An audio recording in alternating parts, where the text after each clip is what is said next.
Friends, అందరూ ABC juice వినే ఉంటారు. ఏబీసీ కర్రీ గురించి ఎవరు వినుండరు. సో, ఈరోజైతే నేను ఏబీసీ కర్రీ చేస్తున్నాను. అది ఎలా చేస్తానో చూడండి. ఫ్రెండ్స్, ఏబీసీ కర్రీకి కావాల్సిన పదార్థాలు: క్యారెట్ తీసుకున్నాను 3, 2 పెద్ద సైజ్ బీట్రూట్ తీసుకున్నాను, 2 ఆలు తీసుకున్నాను. సో, వీటితో మనం ఏబీసీ కర్రీ ఎలా తయారు చేసుకోవాలో మీకు చూపిస్తాను చూడండి.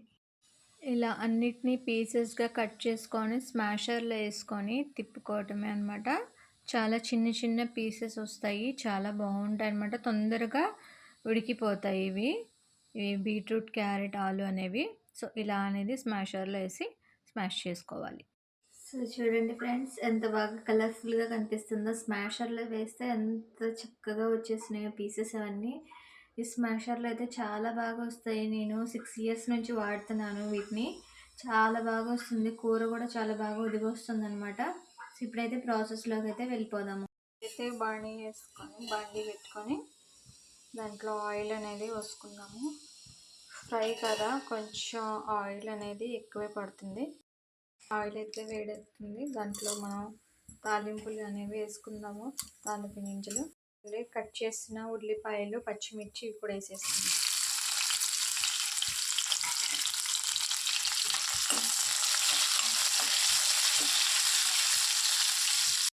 తర్వాత కరివేపాకు కూడా వేసుకుందాము.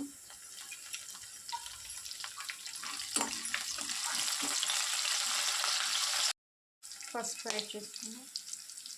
పసుపు ఆయిల్లోనే వేసేసుకుంటే ఏంటంటే కొంచెం ముక్కలకి బాగా అంటుతుందన్నమాట. ఇదైతే ఫైనల్గా మనం ఏదైతే చిన్న చిన్న పీసెస్ స్మాషర్లో వేసుకున్నా అవి మొత్తం ఇట్లా వేసేసేయాలి. ఇట్లాగా మొత్తం వేసేసుకోవాలి. ఇప్పుడు వీటికి టేస్ట్కి సరిపడే సాల్ట్ అనేది వేసుకోవాలి. మనం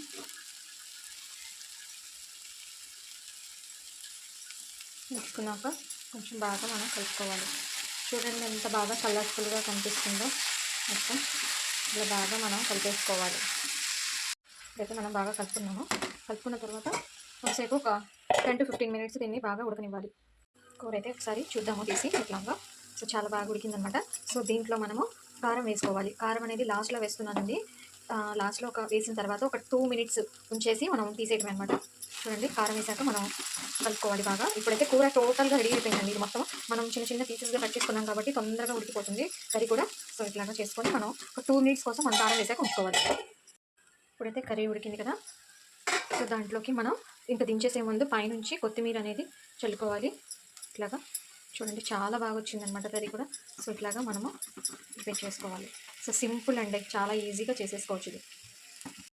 సో, చూడండి ఫ్రెండ్స్, ఫైనల్గా అయితే ఏబీసీ కర్రీ అనేది రెడీ అయిపోయింది. ఇదైతే మనం రోటీలో కానీ రైస్లో కానీ తినచ్చు. చాలా అంటే చాలా బాగుంటుంది. టేస్ట్ కూడా ఎక్కువగా ఏంటంటే చాలామందికి బీట్రూట్ అంటే ఇష్టం ఉండదు తినటానికి, పిల్లలకైనా సరే.